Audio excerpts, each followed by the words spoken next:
There you go. Okay, here we are. Hello, hello.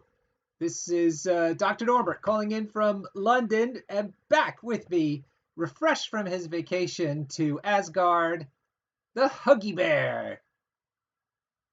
Hello, Hello, Huggy. Norbert. Hello. Feels great to be back after 2 relaxing weeks. And I would like to direct a special thank you to my substitute, Marcus Gill, who covered up for me. Yeah, did you get to watch our casts by any chance? I did not live, but in afterhand. Oh, okay. Yeah, I good, did. good, good, good. Yeah, he did a wonderful job. We're really glad to have him on there. But of course, everyone's waiting for their Huggy Bear to come back. Did you miss us? I missed you so much. That's great to hear. We're going to be chatting just a little bit about the league because the players have asked for a little bit of delay before they get started. So we will get started in just 10 minutes. So it's not very long. But nonetheless, we are here in season 8, yes, but week 4. And the reason why that's important is because more, week 4 represents the second half of the regular season, which is when players can make updates to their rosters. So we're going to examine whether these guys made any changes to their rosters, but maybe we should start with you, Huggy Bear. Oh, you're not playing this season, so you didn't make, or did you try to jump in mid-season? I did not. I decided not to play this season because of this planned 2 weeks of vacation, which would have made it so that I would have missed 2 games anyway. Uh, so yeah, I felt it was a good opportunity to sit this one out and focus on streaming with you. Okay, wonderful. I ended up making some changes. I tweaked my Shadowland Daredevil roster to include Kingpin and versatile strategy. I've been trying that out now a little bit, and it's been tons of fun actually. So I've been enjoying that. Um, I like that change. And yeah, you're two and one, correct? 2-1 by some Yeah, miracle. congratulations on your success. I don't Heading expect it to straight for be. the cut. Just got to keep that up. If that happens, I would definitely advise people to go into your bunker, your bomb shelters, because the end is nigh somehow. Don't be so hard on yourself. um, it was a lot of fun, actually. I played the roster at our tournament this past Saturday here in London, and it was loads of fun. And also, I should mention now, if you are in the London area, August 7th, we will have a another tournament at Bad Moon Cafe, which is sorry, August 6th. I beg your pardon, August 6th, which is a Saturday, and then we're doing a double feature, Huggy Bear, because it's summer. Woo! And Ooh. it's hot outside, so you need to get out and play games. So we're going to have a second event on Sunday, the 21st of August, again at Bad Moon Cafe. So definitely everybody should come down and play games with us, the best meta. We were at the team tournament a few weeks ago. Oh yeah, yeah. How was that? Fantastic. It was absolutely fantastic. We were the Brotherhood of Evil Londoners, and we were doing great. It was so much fun. But we ended up going 2-2 in the end. But it was very close. The last 2 rounds we went 2-3, and one game in each of those rounds was on knife's edge. Could have gone either way. So we felt really good about it, and looking forward to doing it again. Um, and there was one Scandinavian, one. So we Was need it to do Gil? better. It was Gil. It was Gil. Yeah. The guy's a champion. Um, Yeah, we need to do better, for sure. yeah. But tell us about the situation in Sweden. Give us any updates on the organized play. We had a very nice barbecue last night with a couple of players and made some games.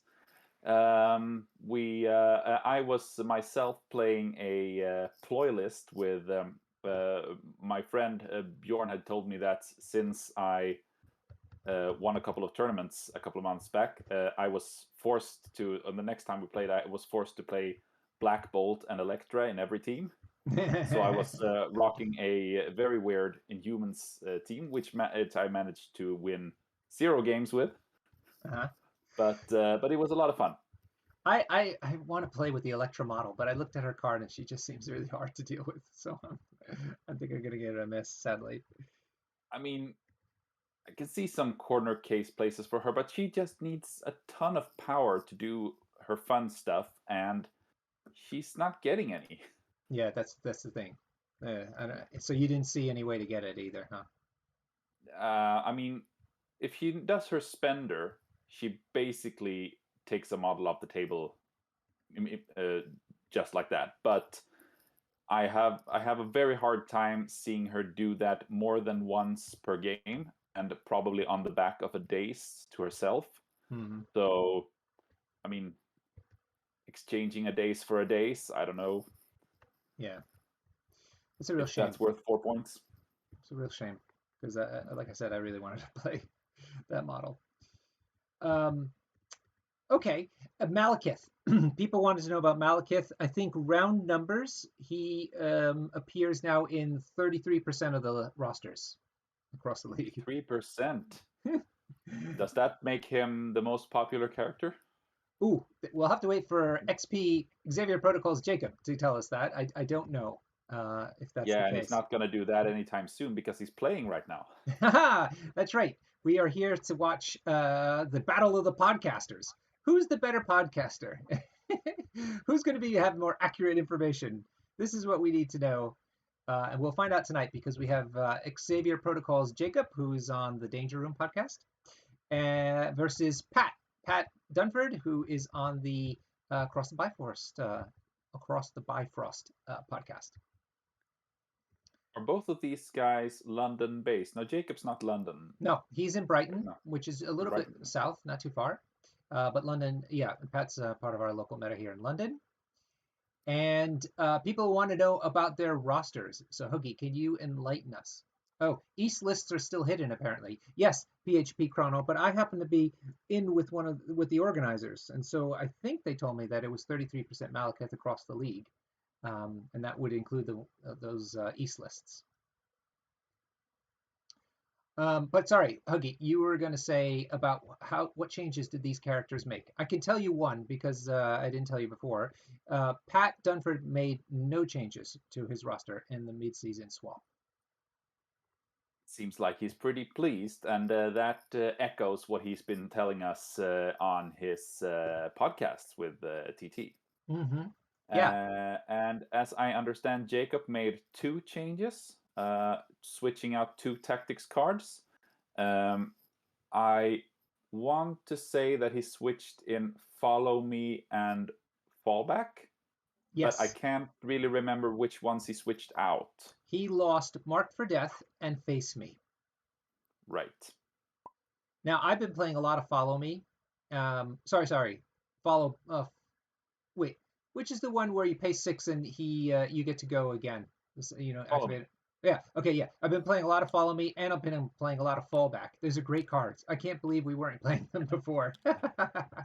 Yeah, I actually saw Fallback a couple of times in Web Warriors rosters before the standard shakeup.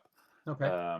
Since they like holding objectives and just escaping. But yeah, the competition was for the card slots was definitely much harder. Used to be much harder, but now things have opened up a lot more, and we're seeing some really fun builds. But Fallback, yes, that has certainly turned out to be a immensely popular card in standard, as well as Escort to Safety and Recalibration Matrix. Yes, exactly. Oh, and Inspiring Monologue is another big one. Yeah, Yeah. that too. Which, Especially with Thanos. yeah, another one I Oof. can't believe we've been sleeping on because it's not like per instance; it's for the entire round. Exactly. So, So yeah, yeah, a Thanos that re-rolls his defense dice is tough to take down. horrible.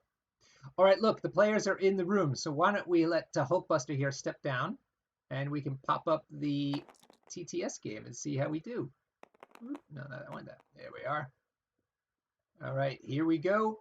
I hear dice being rolled, and I have a new set of camera angles, like somebody suggested to me. Look at that. I go bam right to the cameras. Fantastic. Isn't that cool? Some dice action. Yeah, I don't know if they've actually rolled it yet. Maybe because it's not showing up on the overhead, but maybe they did. No, it's showing all zeros. I guess they just put them in the trays. Yeah, I can go all over the place. So check this out. Now I'm gonna hit this button here, and we can see immediately the cards for the extracts and secures. Now the only problem All is if right. anybody's out there, oh, hold on, yes, please. If anybody out there can tell me how to save these cameras, like it'll save for the game, but when I log out of the game, then it those camera saves camera angles go away, sadly. So that's annoying. Right. So Pat has won priority. Let's go take a look at his. Let's see what cards he pick. Let's see. Let's see. Let's see. Uh-huh. All right. So blue, that's Pat. He chose secures, and it is gamma wave. Ooh, ooh, that's a fast one. And Montesi formula. Oh, yikes! Right down the middle, Huggy. Right, it's gonna be a lot of action. Awesome. This Yeah. is actually one of my favorite crisis combinations. Why is that?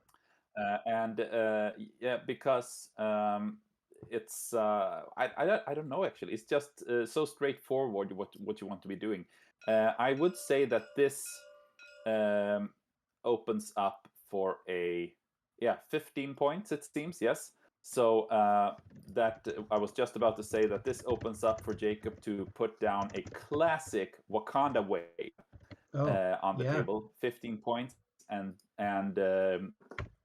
this particular combination really opens up for that line of play. What I really like is that since given the VP distribution on between the secure points on gamma means that you really don't have to go for the middle extract if you don't particularly want to, because if you go last, which Jacob will be doing here, probably the Guardians can obviously go super wide, but I would assume we will see a 5 wide Wakanda on Jacob's side. If he goes last, then he is heavily favored to score the middle, and with one book plus his own gamma and the middle, that gives him 4 points. And if he manages to keep that score for 4 rounds, he will win and reach 16. So it's very straightforward. It's very like beautifully rounded, which is why I like it. Amazing. Quick shout out to Mike DeLuca, who is on the Danger Room podcast. He's made this map called Swing into Action. I guess it's a referral to Spider-Man. But what I love about it is there's a bunch of cop cars, and then there's got this getaway van with all kinds of dollar bills spilling out the back of it. It's fantastic. Oh, is that money? Yeah, it's funny. Are Look, those size ones? can you pick them up? I could use some spare change. So let's take a look at this. We've got a size 5. Nice. Is this size? Oh, no, size 4. Oh, there's Pagani's old ale house. Nice one. Threes, twos, twos. So this is going to be a bit of a nuisance here on Pat's side. So I'm Yeah. sure that was deliberate by Jacob.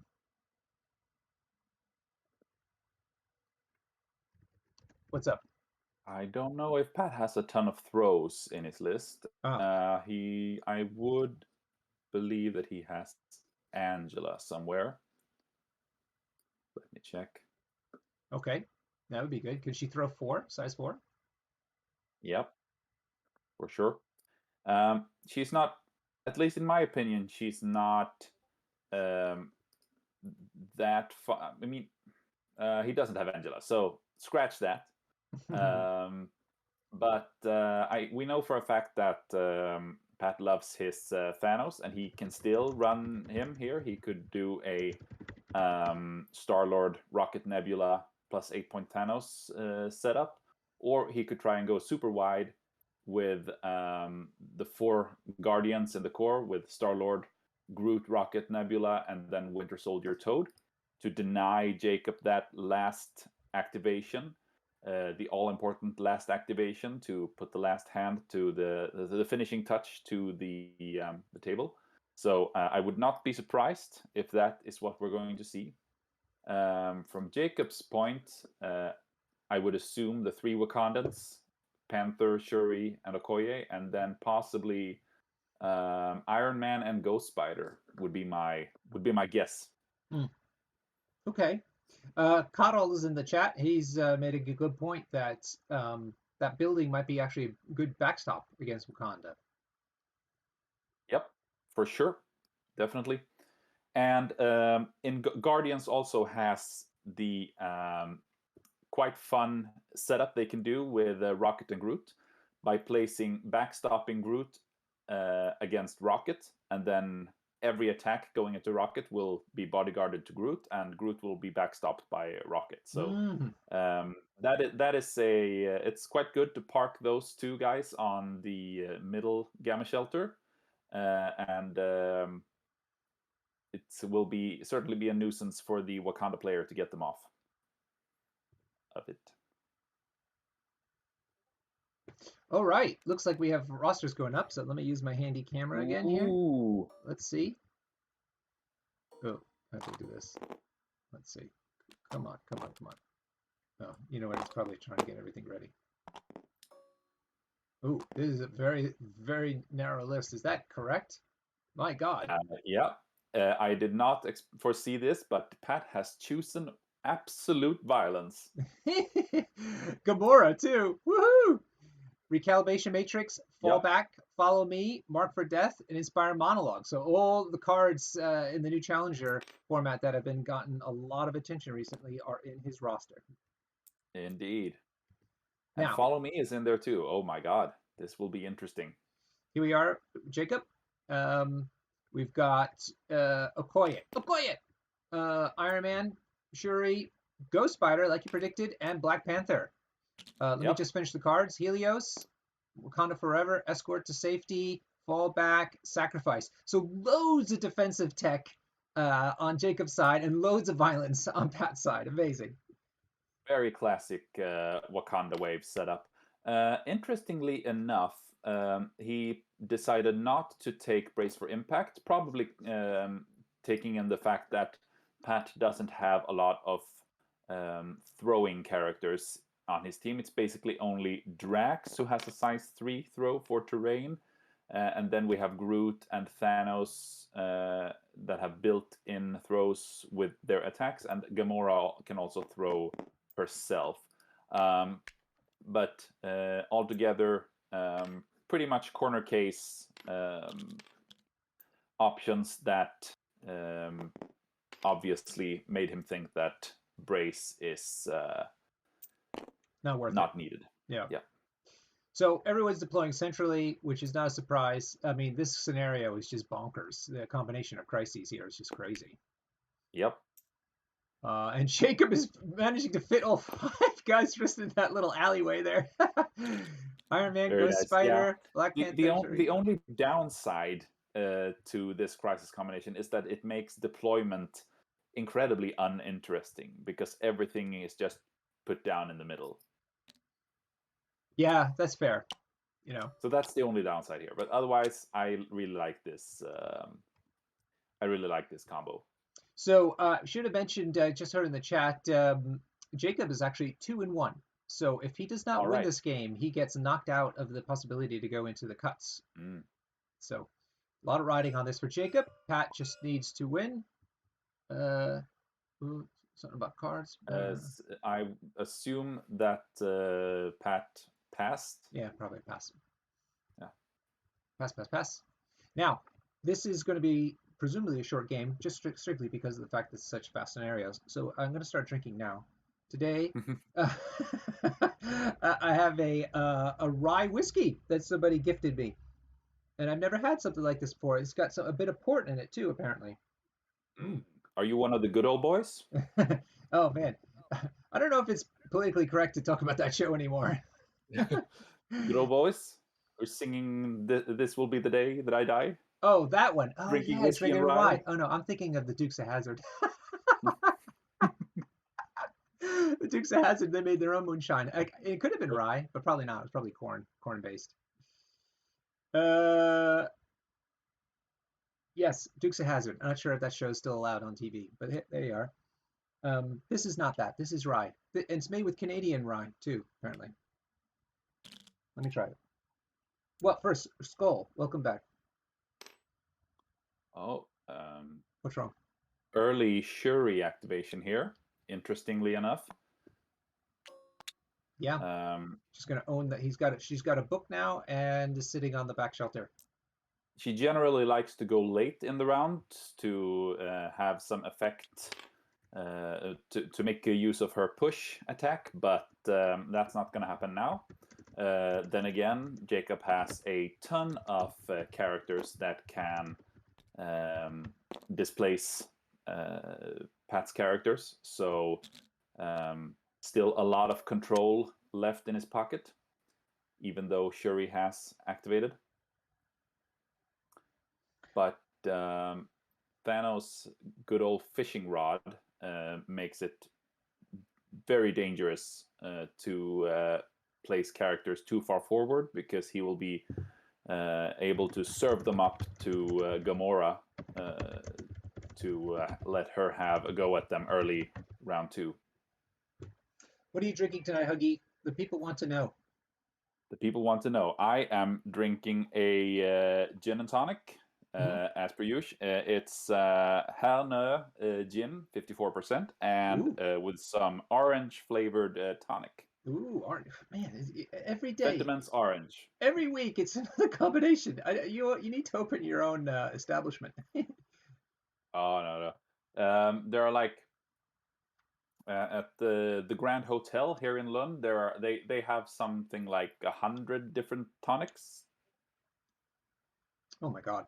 All right, we need to have a tournament up in that place, Huggy Bear. Can you make I that mean, happen? gin and tonic is not a drink. It is The lifestyle. basically it's basically a way. It's a category of drinks. It's almost like its own division of drinks. It's there are so many combinations, and you could basically make a GT version out of every possible Mm, cocktail mm, you mm, can mm, mm, imagine. mm. Yeah, Uh, tonic's a superb mixer. You're right about yeah. that. Yeah, absolutely right. You're talking about the tonics now, right? And the gin as well. Do And I you? also Yeah. one of my favorite is actually there's a local gin here called Gin Coffee, coffee flavored gin. So you mix that with some Indian tonic water, and then you pour an espresso in it.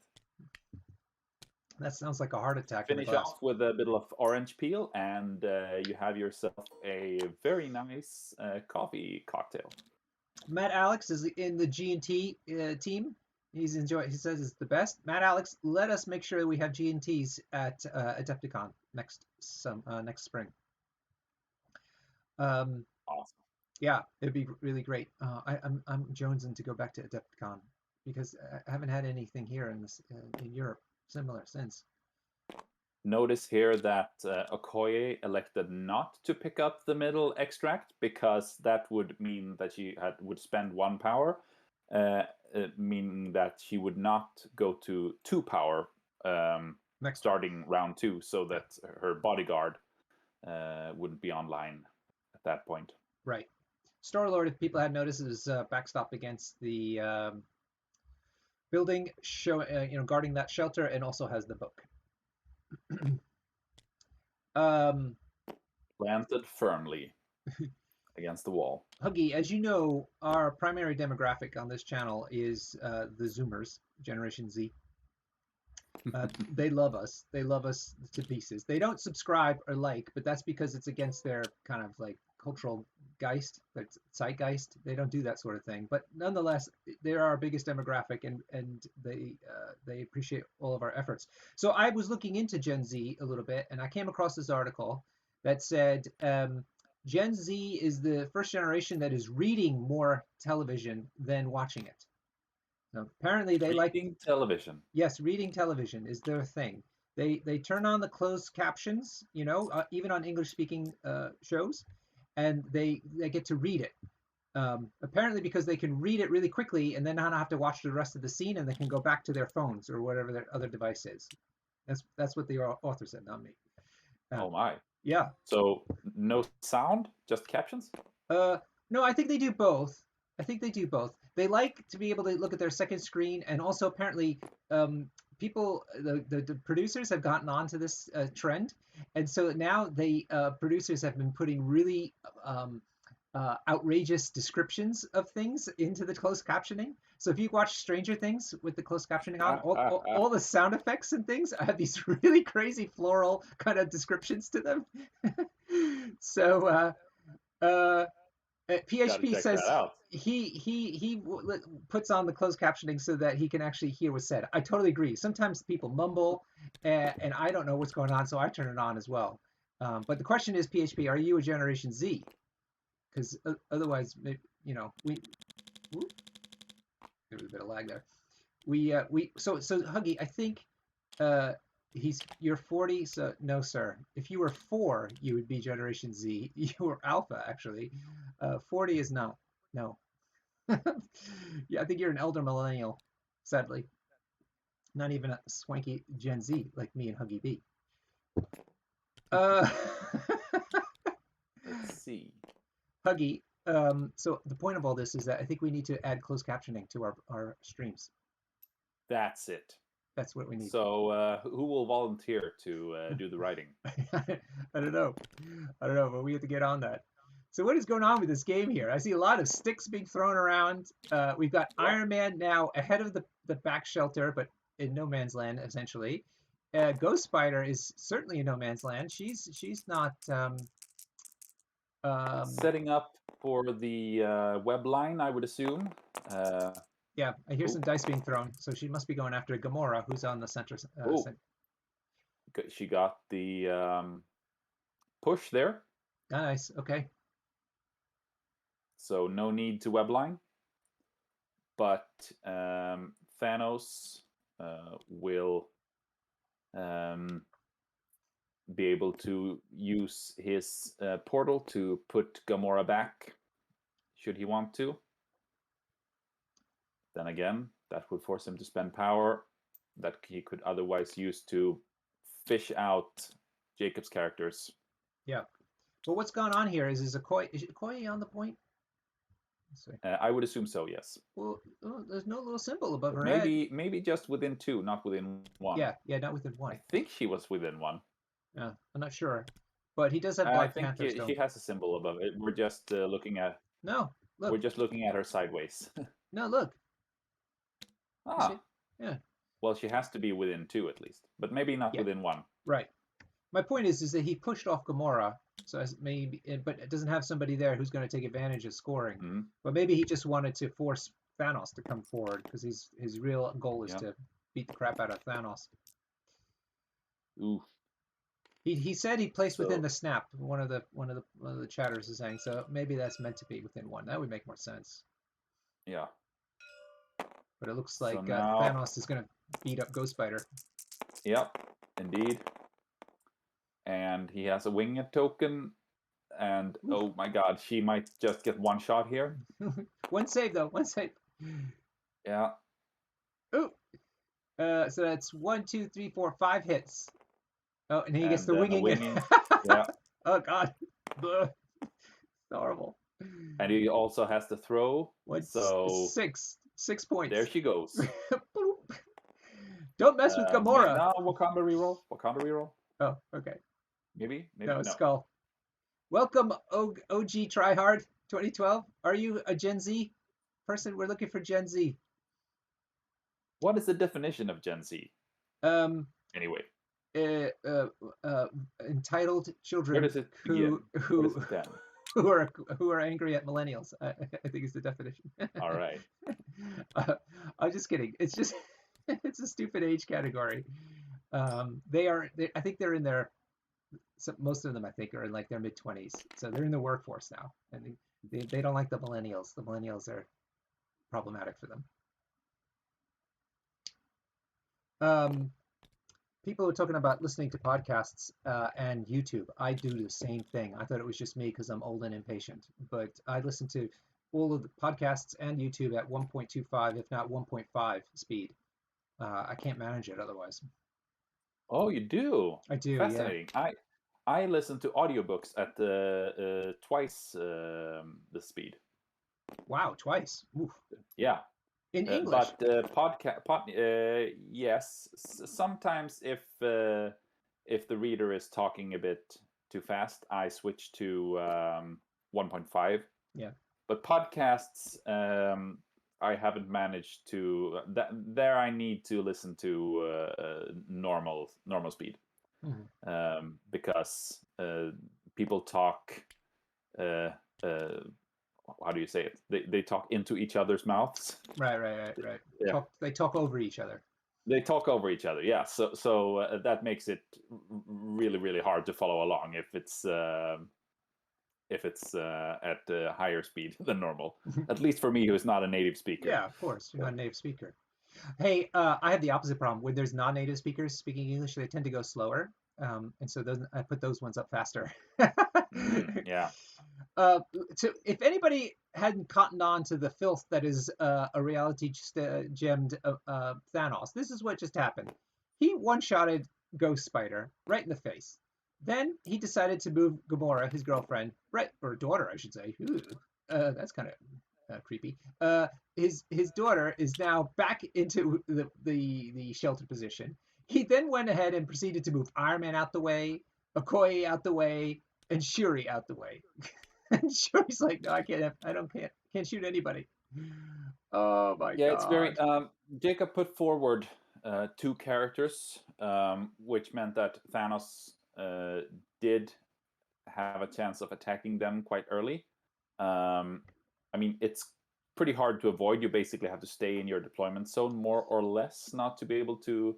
Possibly, you could stand right on the in the back edge of the easternmost gamma from our perspective, but still, it's pretty rough because I'm having a hard time seeing Ghost Spider surviving first turn round two, if I'm honest.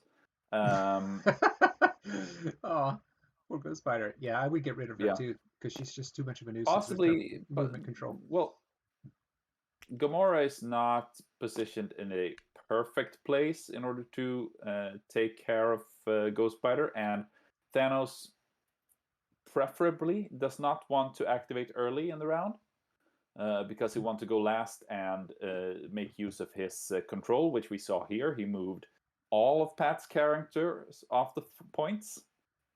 So, Yeah, uh, that's my point. yeah. Well, we all remember good old Enchantress. She used to pull stunts like that. Oh gosh, yeah, remember those days? Not that long ago.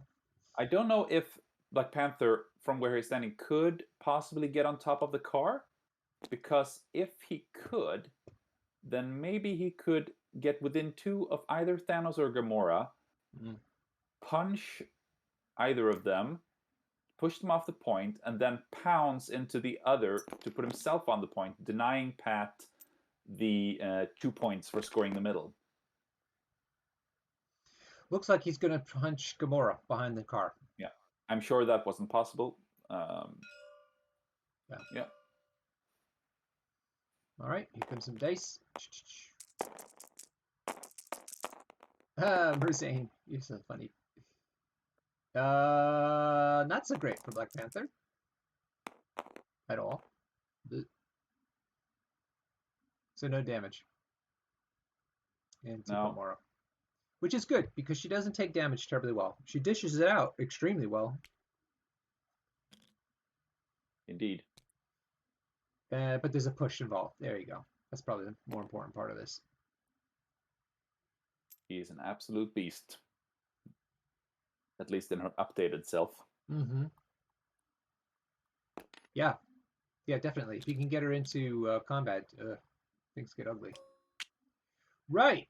So that should be turn round one. Round one over. And that is, let's see, how many points? One for Jacob, and I'm going to say, should be two. No, just one. Oh, gosh. 5-1. Actually, 5 for Pat. Yeah. Yeah, 5-1. So this is a rough start for Jacob. It's Thanos getting all that power to Yep. control his team off of all the points was not good at all. So robbing him of all those points, and now he's also gonna take damage on all of his characters. Maybe not Panther from the Gamma Crisis. I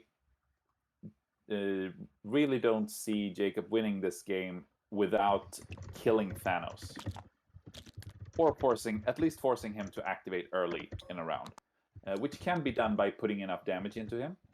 But maybe this is a round where we might see Inspiring Monologue played on Thanos, possibly, or maybe next round.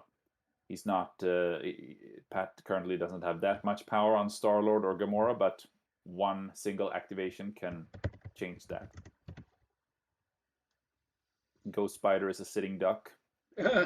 Yeah, this is the thing about Thanos. You want to take him out, but at the same time, he doesn't go down terribly easy. But he'll bank all that power that you've given him through damage, Yeah. and do terrible and things. in Guardians, Thanos is just insane with his attack rolls with wing tokens. Reality Gem stacked with a wing token, basically, it makes it very rare that he fluffs an attack. Yeah, yeah, totally. Well, looks like Pat is going to start with Thanos into, yes, as you predicted, into Ghost Spider. Yeah, with her. Interestingly. Yeah, but her movement effects make her problematic. Oh, he's going to move her first. Yeah, I'm. What I did not expect here was for Pat to activate Thanos so early, because that takes his control shenanigans offline for the rest of the round. So giving Jacob the chance to possibly even out the score. Now, why do you think he bothered to move her if he's just going to attack her?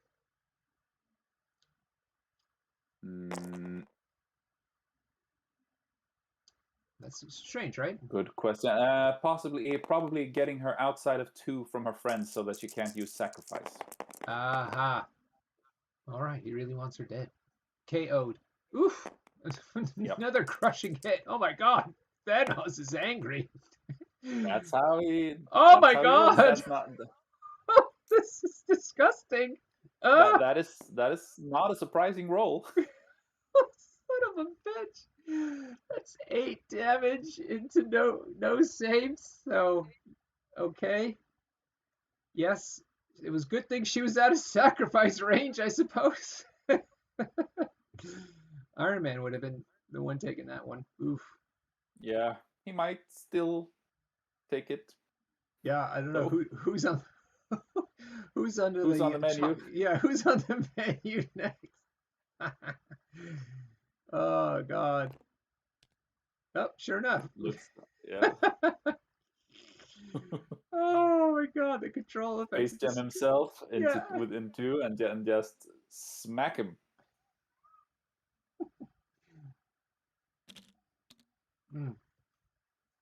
Yeah, this is why the loss of field dressing is actually a possible buff to Thanos.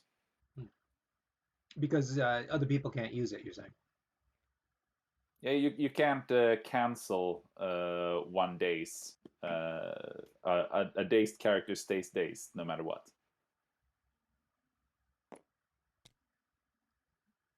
You used to be able to bring one character back with a ton of power on it to retaliate. Fair. Yeah. True. Well, but Jacob can still score a ton of points this round. Panther is pretty well positioned currently to reach the western Gamma Shelter. Although I don't think he will be standing where he is for that long. Yeah. Is this an attack into Panther, possibly? Did he? Yes, looks like it. I just saw an arrow on Thanos' card there. This could be sacrificed. There's also bodyguard online. Yeah. Yeah, one possible line of play I was thinking of here was if he portaled Panther to between Thanos and Iron Man to punch him to throw him into Iron Man. But punching him where he's standing looks like Okoye took the blow though. Mm-hmm. Yeah. Punching him where he's standing, possibly throwing him back, and then portaling him even Oh further my back God! Look at would. that. Sorry, Huggy. This is another casual 6 hits. Yeah, there goes Okoye. Huggy Bear. Oh my God. I mean, these are the roles you get with winged tokens and reality gem. It's Yeah, it's filthy. I'm not surprised. He hasn't even used the damn winging it token. Ah, okay. Then maybe maybe he is lucky. Well, as Julius Caesar said, you'd rather be lucky than good. Yep. Did Caesar say that? Yeah, Julius Caesar, when he was asked about his success. That's Iron Man being shipped off to Africa, and Black Panther's not far behind. Yeah. Coddle, I think it was Julius Caesar, not Napoleon. But please, do research. Sometimes these quotes get There are misattributed all the time. yeah, attributing quotes is a yeah, it's a nuisance. Everyone has said everything at some point. Yeah.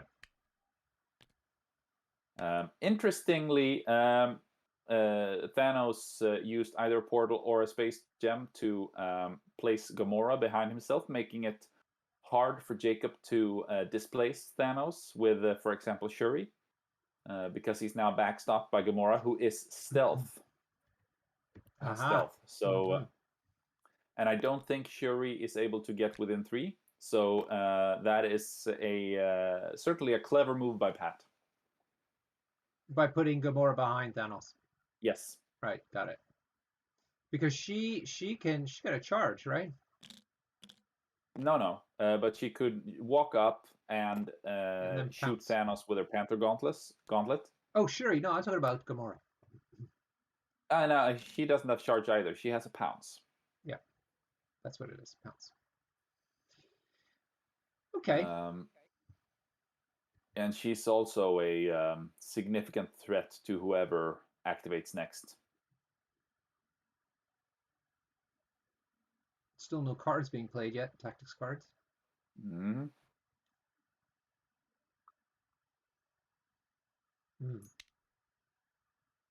I think we'll need to send Jacob some alcohol after this game's over. Yeah, probably. Be in the green room with one of those. But we'll see. It's Wakanda Forever is still possible to play.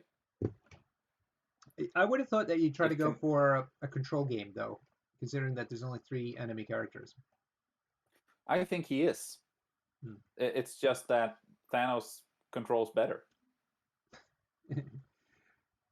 Control harder. At least when he gets to generate 5-6 power per activation, gives him a ton of portals.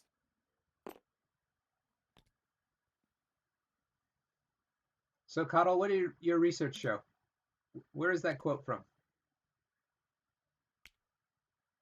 The quote's from Google. I got it from Google. Gary Kasparov. Of knowledge. Gary Kasparov. Get out of here. He was a chess player, right? He's a chess player. There's no luck in chess. That makes sense. God, I'll just use your deductive reasoning skills, my friend. Come on.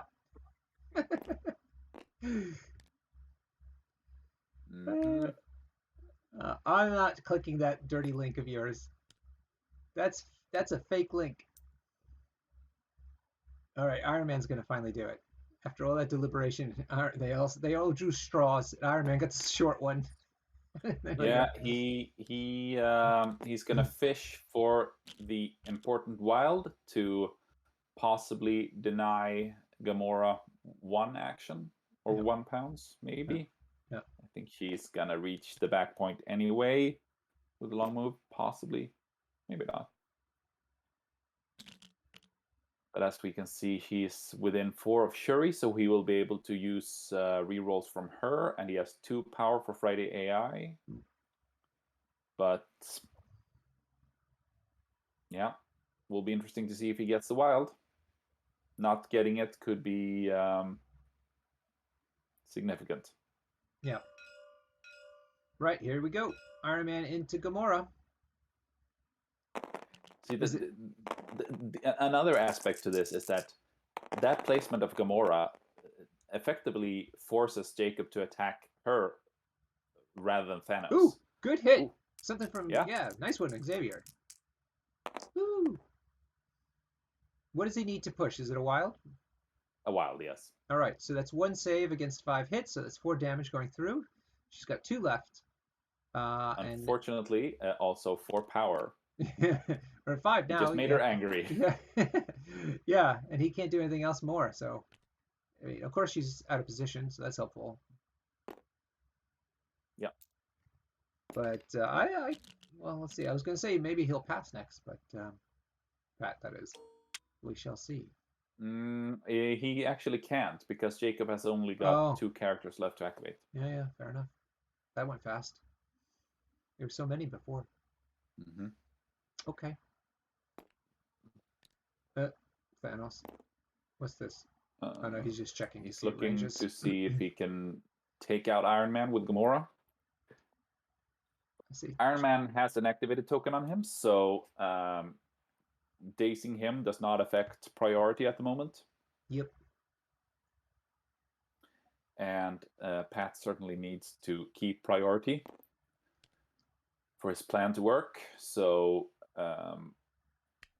I would not expect to see him attacking either Shuri or Panther until either of those characters has an activated token on them this round.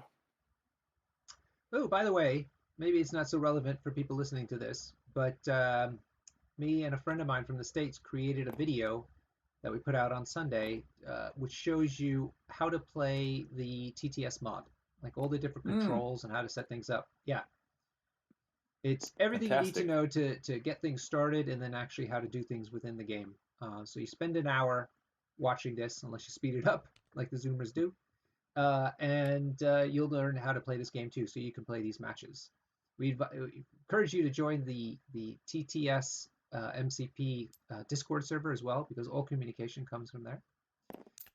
And you'll be able to join in some of the beta leagues that we will do in 3 weeks' time. So after this week 6 is over, this is week 4, is when they'll do start the cuts, but also start the beta leagues, which are like fun mini leagues for people to join. So I encourage you to watch my video if you haven't already learned how to play, and join us. Thank you, PHP. All right, let's see what Gamora does to Iron Man. She's got a no winging it token. I mean, unless you use it right away. 1, 2, 3, 4, 5. Oh God. Pat clearly sacrificed heavily to the dice gods before this game. He was Yeah. out in his backyard with a calf, a fattened calf, and gave them the whole cow. Unfortunately, I remember another game between Pat and Jacob in the cut a couple of seasons ago where Pat's dice were similarly hot.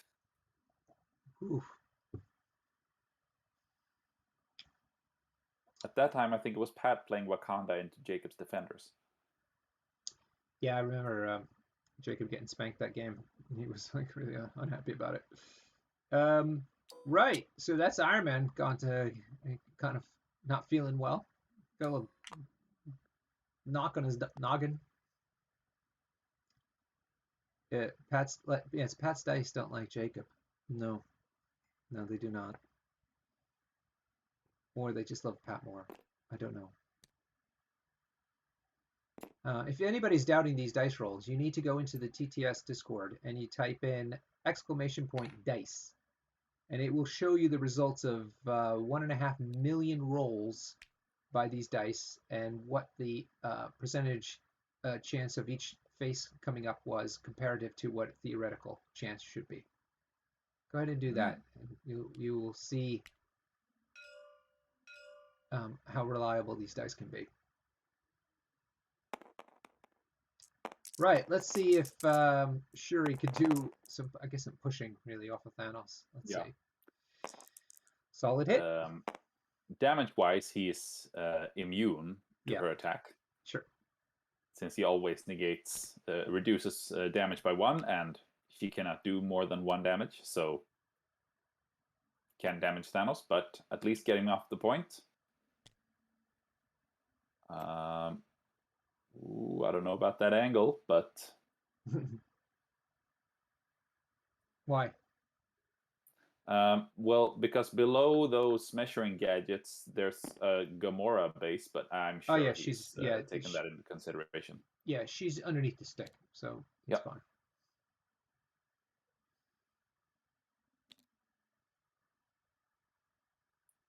So Jacob is setting up for Panther being able to move up with a long move and displace Gamora as his last activation this round. Most likely scoring the middle as well as at least 1 book.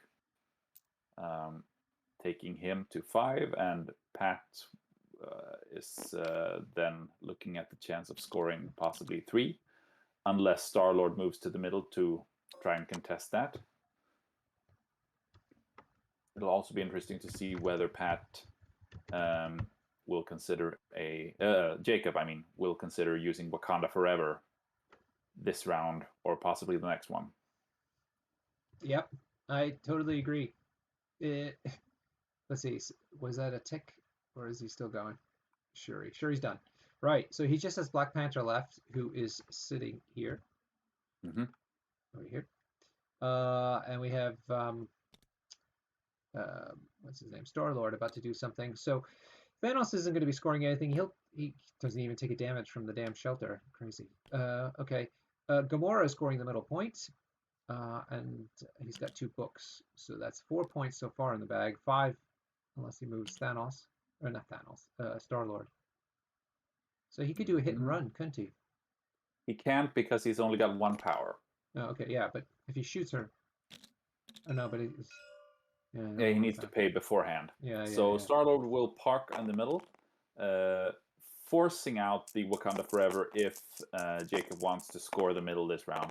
Right. And if Star-Lord, if he would get another 1 shot on Shuri here, with his winged token. Oh my god. That's the casual 5 hits. He got it. No saves. Oh. Yeah. I'm so glad I had a short drink today instead of a big G&T. I don't think it would finish. I need to drink faster. You mean? It's speed drinking. This is like being in university again, Huggy Bear. We need to pound those drinks. Each activation, have a shot. A hose from a bong hanging down there, like. Right. What's wants Black to be Panther? My personal bong administrator. Where was your university? Where did you go? In Lund, where I live. In Lund. Great. It's one of the top 100 universities in the world. Nice. Who's famous has graduated from there? Ton of people, but we invented Bluetooth. Ah, that's pretty good. But come on, how old is your university? I bet you it goes back to like the Lion the Great. It's 1668. Amazing. Yeah. Amazing. 1668. Yeah. That's amazing. And does it have old buildings too, or is it all modernized? It has old buildings, but most of them are from the 19th century, basically, or younger than that. Yeah. Gotcha. All right, here's Black Panther looking to get into the center action. Mm-hmm. So Jacob currently scoring 0 points this round, Oh. unless Panther has anything to say about that.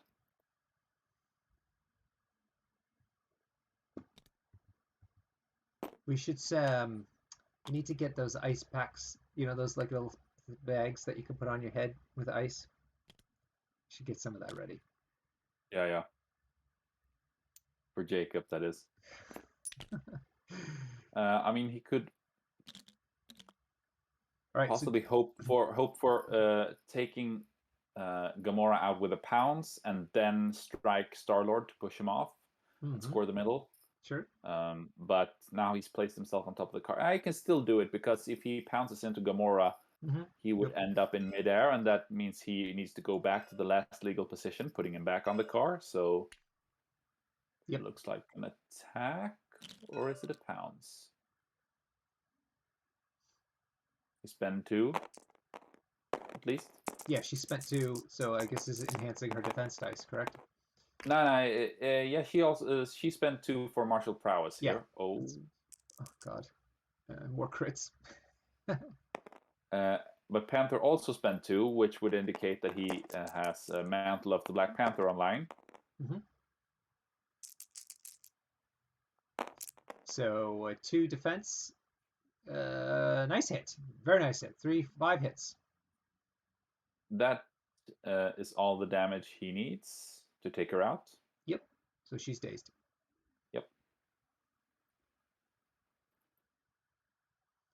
Which I think isn't unexpected, but that means a book is now on the floor.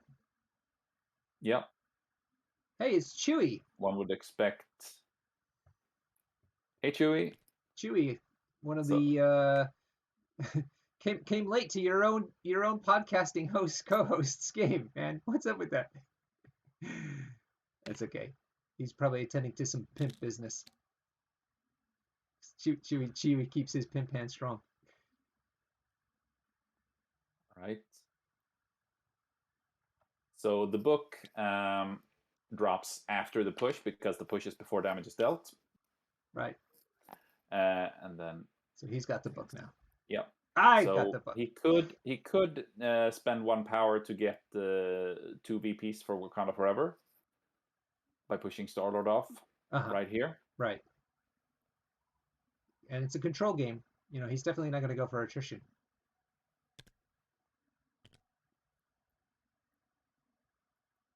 Or maybe he's decided that's exactly what he needs to be doing. We should dress up saving it for for a attempted KO on Gamora next round, possibly. Oh. Although he is gonna be really, really dangerous next round because he will be getting 4 additional dice from Thanos' death decree, and she will be sitting on 10 power. So she has a pretty good chance of one-shotting either Iron Man or Black Panther or both. So you were correct, Huggy Bear. He did spend 1 for the Wakanda Forever. Right. So it's going to control this game and push off Star-Lord, I imagine. So that would net him 3 points this round and taking Pat down to only scoring 1. So a 6-4, which is still very bad for Wakanda, given the layout.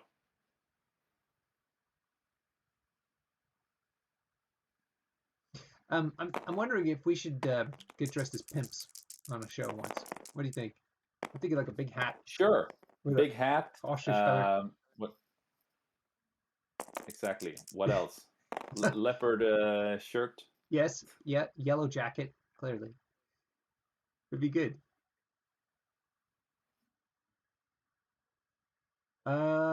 There's a lot of pausing, so I am not sure what's so complicated here. I thought this would just be a simple hit and push. There we go. Finally. So, seems like Star-Lord, of course, saved all the damage but 1, which is funny. But is pushed, which is the important part. Indeed. As far away from Thanos as possible.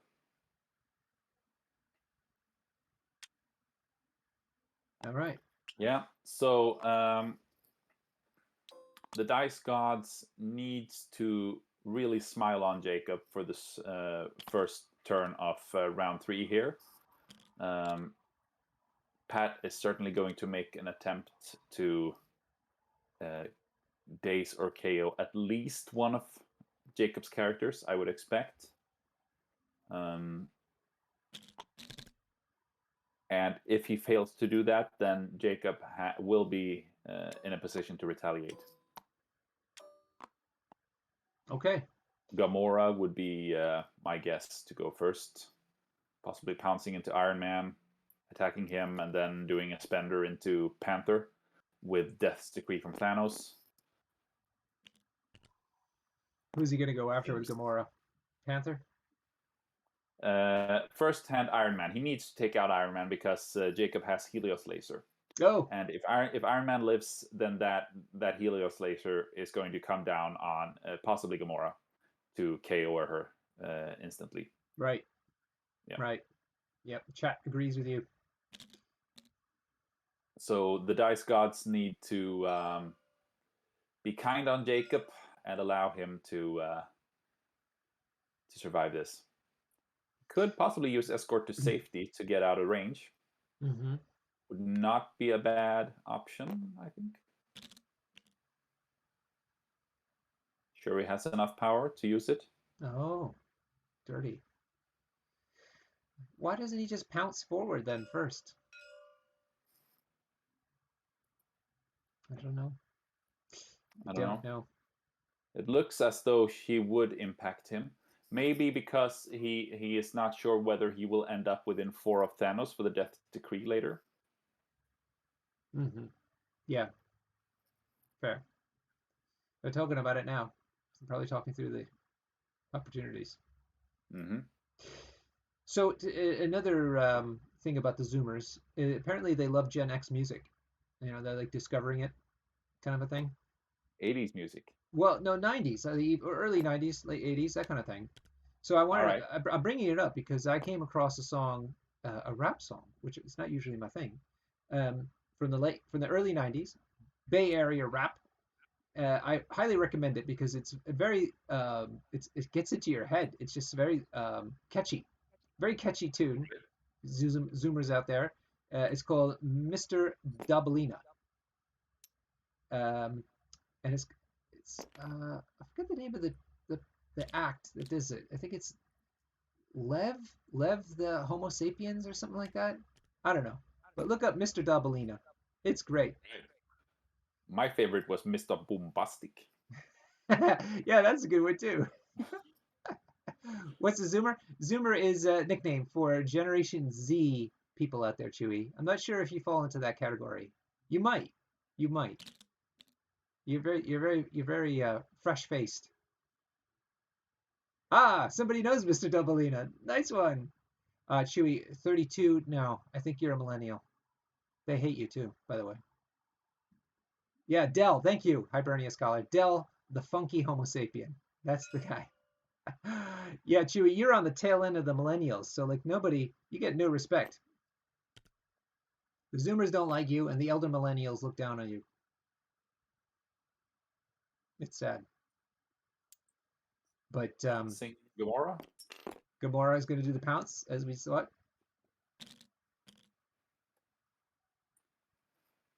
Now the question is if she can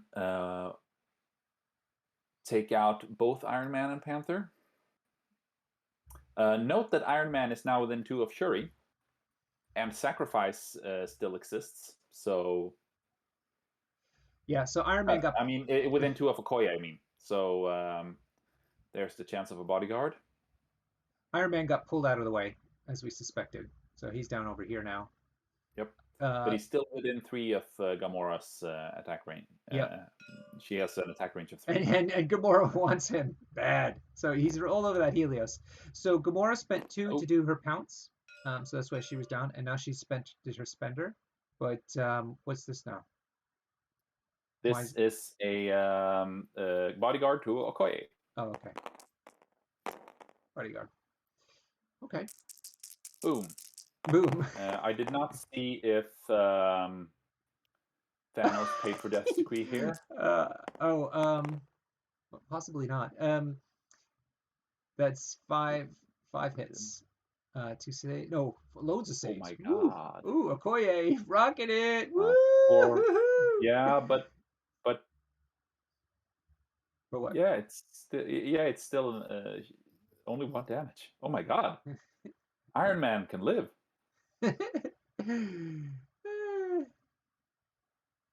Oh, that was crazy. These dice rolls today. I guess. I guess Xavier got his partner to throw on a extra sacrifice to the gods while he was playing. Now this is very interesting. Could Pat possibly decide to retreat with Gamora? Make it harder for Jacob to take her out?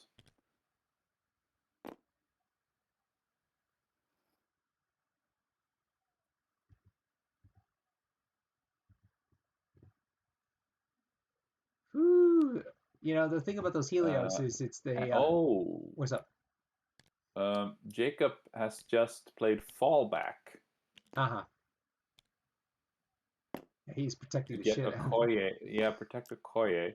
But that, yeah, she looks like she still wants to be within 2 of Iron Man. Yeah. But that looked like he placed her outside of 2, so okay. Oh yeah, Rapid Strike, that's it.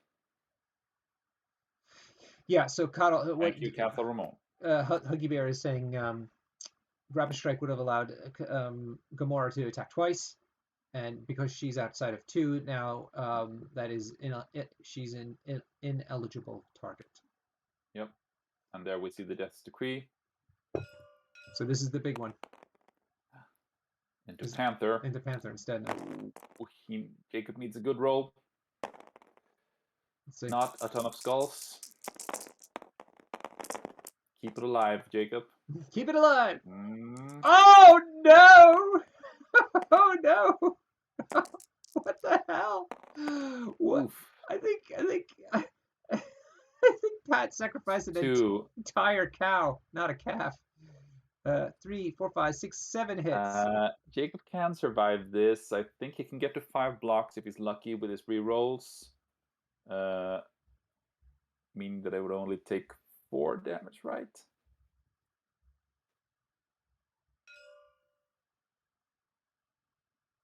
So, no.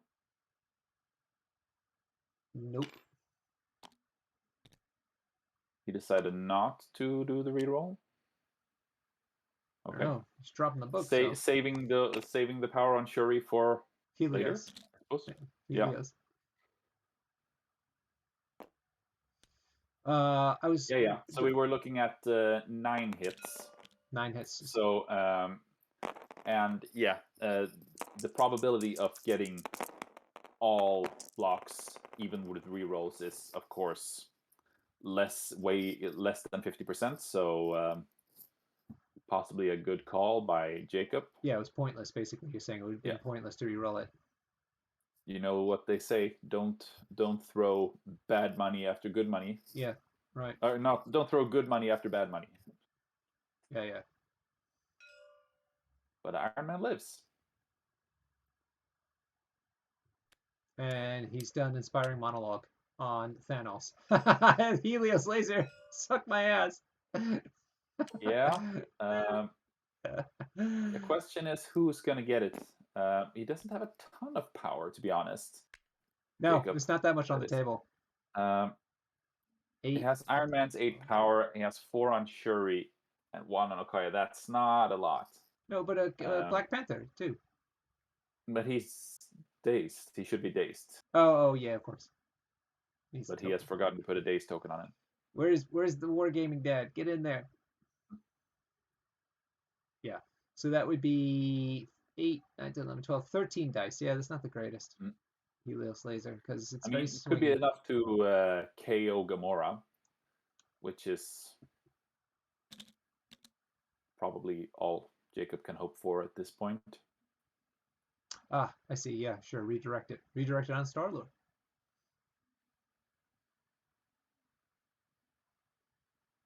People are asking if Pat forgot the second rapid strike. It's just whiffed. Apparently he whiffed. So that dice that you see there is just on the screen is just one hit that did nothing essentially. So yes, the second rapid strike attack happened, but it did nothing, which I think is fine considering all the work it's done, the model's done so far. It appears you actually can't have it all. Oh, shot into Thanos. Is it the Helios? And here comes the Helios. Oh, okay. Jacob is hoping. Jacob is feeling lucky. So what will this be? A 9, 30, 15 dice? 15 dice, yeah. Well, plus I think AI. No, maybe not AI. I don't remember. No. That would be the same crits? amount. Oh. Ooh. 5, 6, 7, 8, 9. Ooh. 9, 10, 11, 12. 12 hits against only one save. Oh, there's a reroll. I guess 3 saves. God damn it, Pat. That still takes him out, I think. Well, no. 3 just wing it. Yeah. Oh, it does it. Okay. 12 damage, 12 damage, 3 blocks, still 9 through. Wow. 8 through, I mean. So, yeah. Wow. Great. There it goes. Things have changed. Very, very interesting turnaround. Yeah. But is it enough? I gotta ask Chewy. He's typing in LFG with lots of G's. As far as I'm concerned, that's looking for group. Like, are you looking for groupies? Is that what it is, Chewy? For a game? Looking for games? I don't know. It's something. It's something from his generation. We need to know. It's looking for groupies. All right. If you're a groupie and you need a leader, choose Chewy. Right. Wargaming Dad, get that daze token on Black Panther. That is problematic. So let me do this math again. 5, 6, 7, 8, 9, 10, 11, 12. 12 hits, 3 saves, plus, well, that's effectively 4 saves, right? Yeah, that's 8 damage. Yeah, would have dazed him from full. I can't see... I don't think Iron Man has made his second action yet. I think he's considering whether he wants to attack Gamora or position himself on a point. People are asking about whether he could have played Recalibration Matrix, but no, he didn't have enough power, sadly. Right. So I'm wondering where Iron Man still has his second action. Yeah. Yeah. So let's give some credit to Jacob. Very clever play with his cards to engineer Iron Man staying safe. For sure. Yeah, he burned every one of them now, but it might have been what he needed to swing the game. Question here is, will he move forward? Will he move to his home point? He could go... he doesn't have power to pick up the book. Or does he just put as much damage as he can into Gamora, fishing for the wild?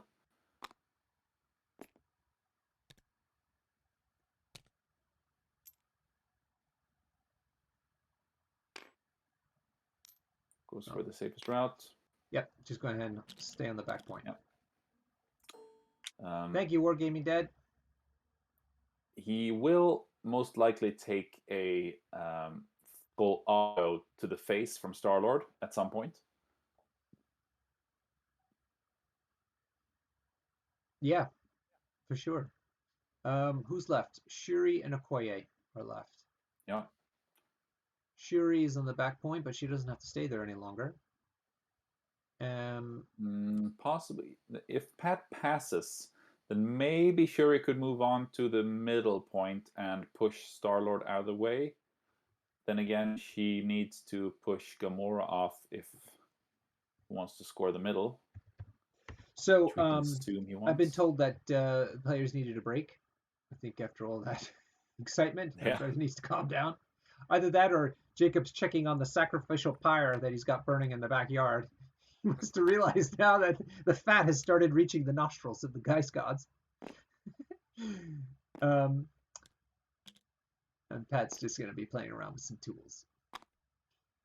So this is where Wonder why it's measuring 3.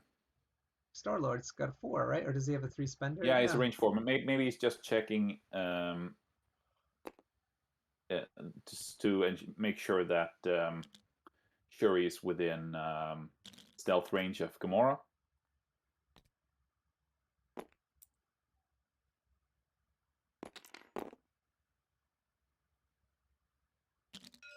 Setting up the backstop.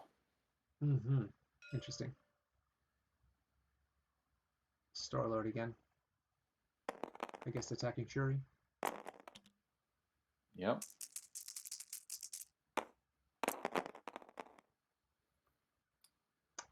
And he spent 3 power, so this is... Oh, God. Just what he wanted. All wilds. Ugh. Yeah. Oh, gosh. And no saves. All the conditions and no saves, yeah. 4 hits, 3 conditions. She's sitting on 1. And let's see what she gets. She gets a bleed.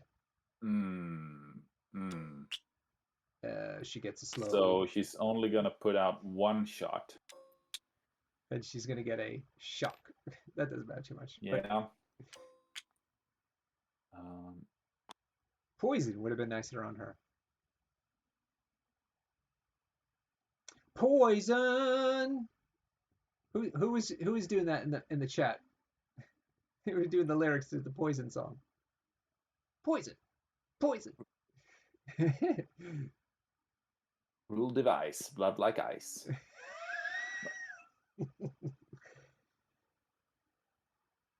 But yeah, so that bleed makes it really tough on Shuri to clear the middle point. Yeah. Yeah. Unless she sacrifices I would say herself. it's not gonna happen. So, and Okoye is not within 1 medium move of the middle, it seems. So she's gonna have to double move in order to just keep it at even. Oh, somebody just pointed out that Pat didn't give himself a VP for KOing Gwen.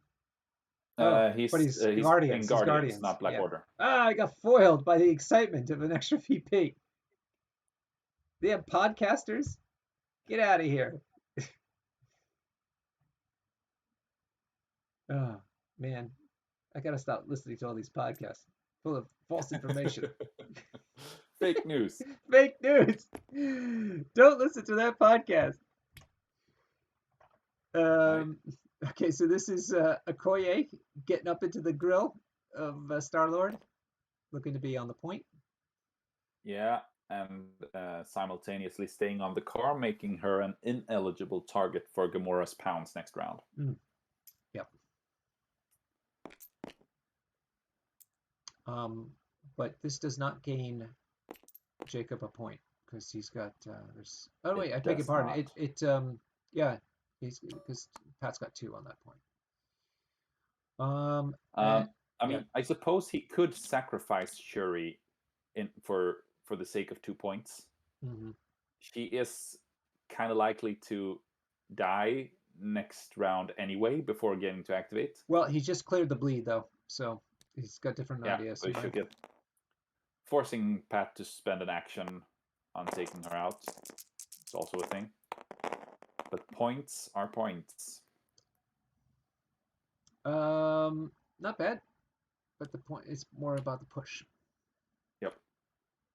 Capped at 1 damage anyway, so... Is the push automatic? You don't have the damage, right? It is automatic. Yeah.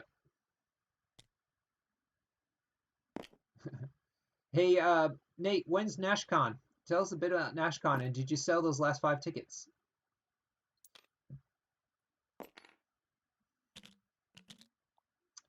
The Lone State Open was not too long ago. Big MCP tournament there. But I think Gen Con, is it next week? 2 weeks from now? Something like that? That'll be the next big one after that. And then I think it's NashCon. Right. So that is the end of round 2. And 7-5. Yep. So Xavier's kind So of closed gamma the gap a little damage, bit.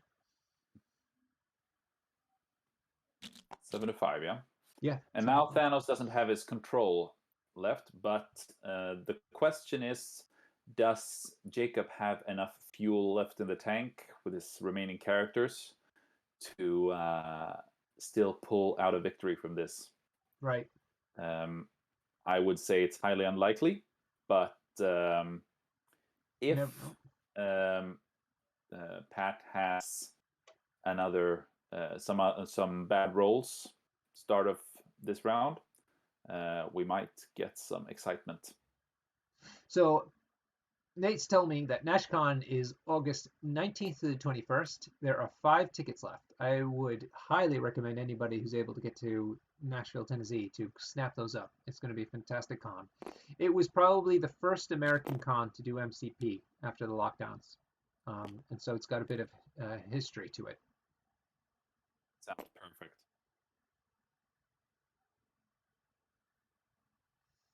Right. So Pat's got priority yet again.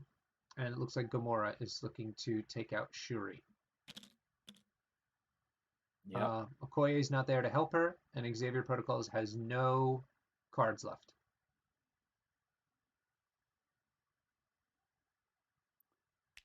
She does have a book handy, so she could pick that up and make it a beam. Mm-hmm. Fair point. That would be great.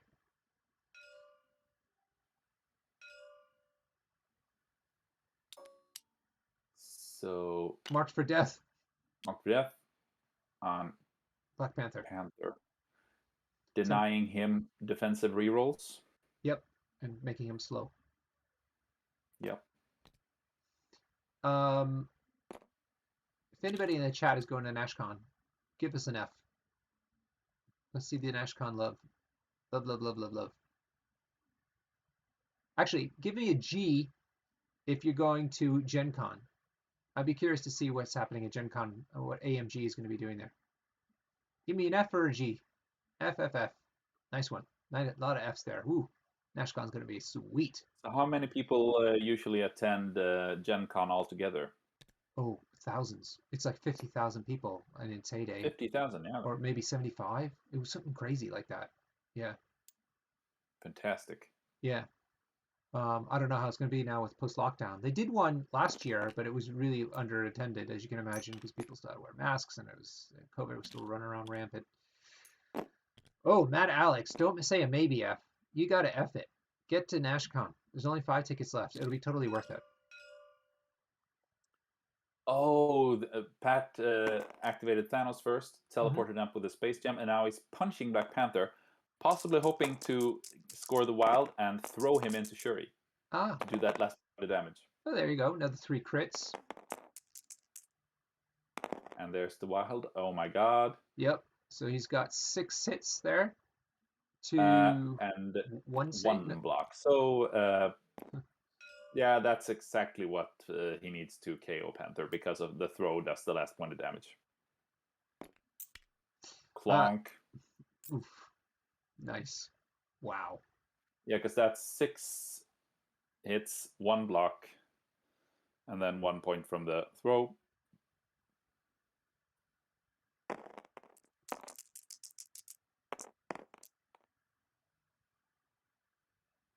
And Shuri. Oh my god, she tanks it. She tanked it. She dodges. She dodges it. Fantastic.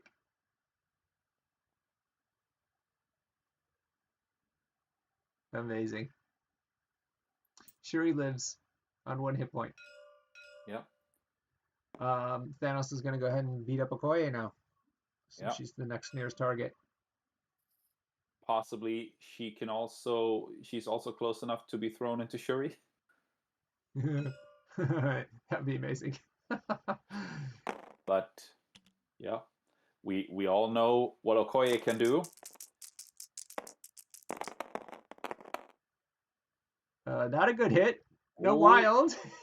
Does he have no wing no in that. token? Where's the wing in token? He probably used it against Panther then. No, none of the characters have it. I don't think he remembered to put it out. Well, it's kind of easy since he has 3 Yeah, characters to yeah, just yeah, say yeah. they For all have sure. one. So There, yeah, there there they they are are. now. He rolled 5 skulls. How funny Yeah, is that? so only 2. That's perfect for a Okoye actually, because that takes her up to 3 power, which is 1 short of doing the spender, though, Uh, I believe. But how crazy is that?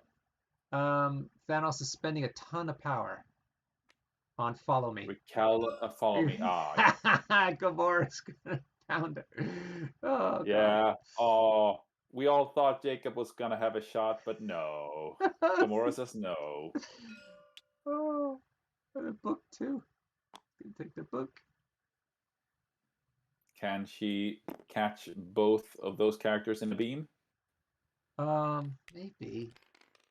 Oh, and Thanos has just enough power left for a murdering Death's Decree. Yeah, seems like it. Death Decree, is it attack action or just attack? Death's Decree is not an action. No. It's the bonus that you get.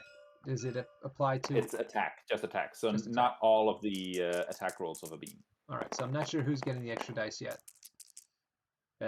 1, 2, 3, 4, 5, 6. That looks like a normal attack. Most likely the one into Iron Man, Will be the because bigger he one. only Yeah. needs to do 1 damage into Shuri, and that should be achievable without the reroll. There goes He Shuri. does have the extra dice, I mean. So 10 dice into Iron Man here. Yep. All right, here's the big roll. And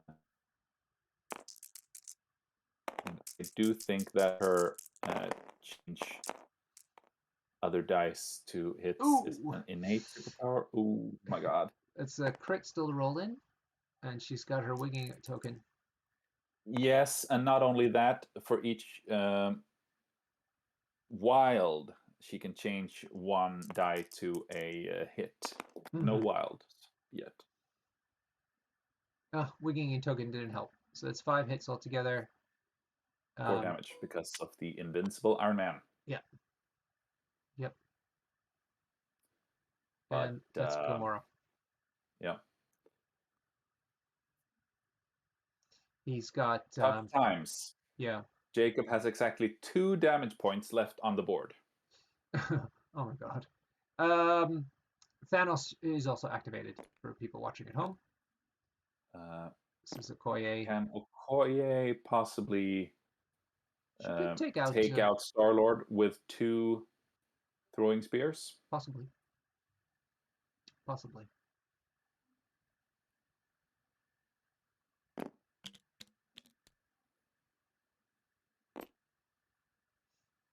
And then possibly have Iron Man push Thanos off the middle and one-shot Gamora with a 6 dice attack. Sure. I mean, Yeah. Why not? It could happen theoretically. I mean, we're chasing cars here, but that's all. That's all. That's all we know how to do. All that remains. Not with that kind of roll. No, that's not gonna do it. Chewy, you're gonna have a lot to say on Sunday's podcast. There it is. There's a good hit. That's 5 hits into only 1 save. That should do it. That should do it. Yeah. Now he's getting turned on, right, Chewy? This is Jacob's moment. He's been waiting. He's been engineering it the entire time to do this. He's certainly putting up a fight.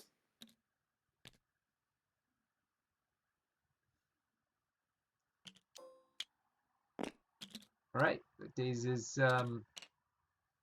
Star-Lord. He drops his book. Yep. And that leaves Iron Man.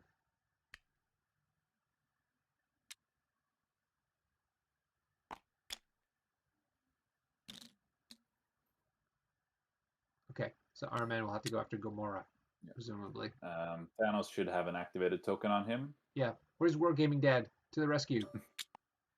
Rescue us.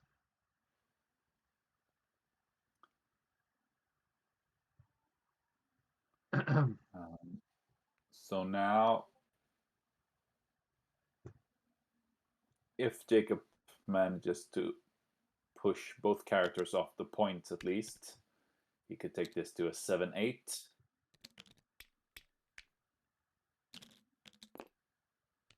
Does he have Not enough that it power for his matters unibeam? greatly. He does, right? Because isn't it Yes, 4? but I don't. It's 4, I believe, but that would mean that he doesn't have enough power to fry the AI as well. Mm.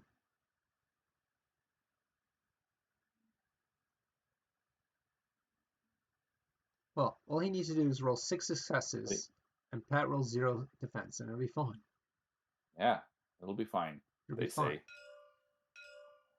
4 is the unibeam. Yeah. Uh, I don't think he spent it then. He just did Friday AI, maybe. your normal attack with Yeah. so that's gonna generate him power. Oh no, Yeah. 3 skulls. Like, Poor Jacob, oh God. Yeah. That's and no no fun. wild. That's no fun. It's no fun at all.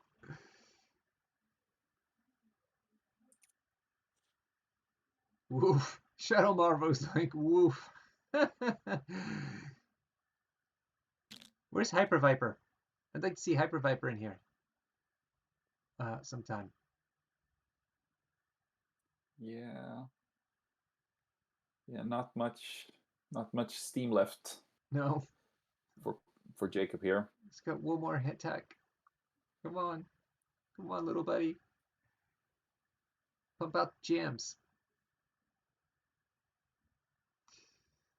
I mean, just do a 6 dice attack into Thanos. Roll 6 crits and one shot him. That's that would be amazing. Okay. Yes. Let's do it. Last attack. Round 4.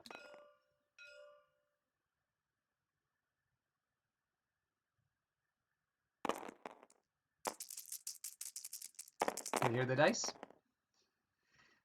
Nice hear one. him. Nice one. How about that? Yeah. Got a bunch of crits though. Oh, but Pat saved a lot. 4 saves. 4 saves, 6 hits. Not enough. Not enough. Not enough. No. No. It was there. It was So there. close, It was but no possible. cigar. No cigar. No, Yeah. no cocktail. No beautiful woman. Nothing. He's got nothing. Not even the push. Thank you, Shadow Morrow. Go ahead and just give him the business. So interestingly enough, we're seeing a 0-0 VP score for this round. Yes, that's right. That is How kind of often do fun. you see that in a Wakanda game? Yeah, exactly. And on Gamma on top of it. Bit of lag Yeah.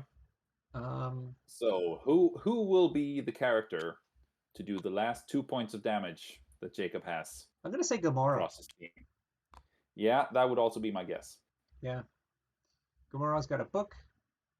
I don't think that matters though. I mean, she's just gonna hit Iron Man now and then pounce over to Okoye and then hit her. Yeah, or hit Okoye and then have the pounce plus the Attack into Iron Man. attack into Iron Man, because getting close to Okoye is only lets her count blanks. Oh, there was a book. So you were not correct. Pat scored 1 point. No, Pat did score 1. Ah, damn it. Thanks, guys. 0-0 would have been Yeah, more impressive. Anyhow, let's go see this attack. 4. Decree chopping Iron Man to pieces. 5 hits into 2 saves, so 3, but yeah, not enough. Goodbye. Have a little nap. And the next attack into Okoye from behind. Dirty Yep. Gamora. She is the world's best assassin, right? Universal best assassin. Yes. What is the name of that? Deadliest woman in the galaxy. That's it. Deadliest woman in the galaxy.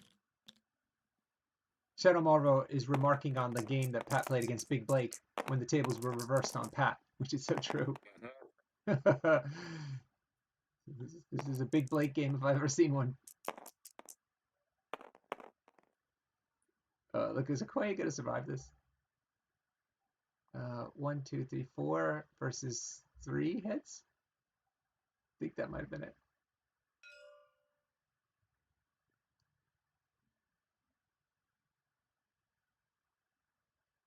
I'm not sure. They're re-rolling. Yeah, re-rolling a die. Yep. Something happened with the dice. And that's it. Okoye has been taken off. He did have 4 blocks thanks to cover, but Gamora has a pierce, as well as being allowed to change 1 dice to a hit for each wild she rolls. So that is effectively 5 hits with a pierce. Right. Against 4 blocks, including cover. All right, so everybody. All that needed. Yeah, so Pat tables Xavier winning the game, 8-5. Saying that was bloody is an understatement. Huggy Bear, let's go see what state Jacob is in the other room. Let's do that.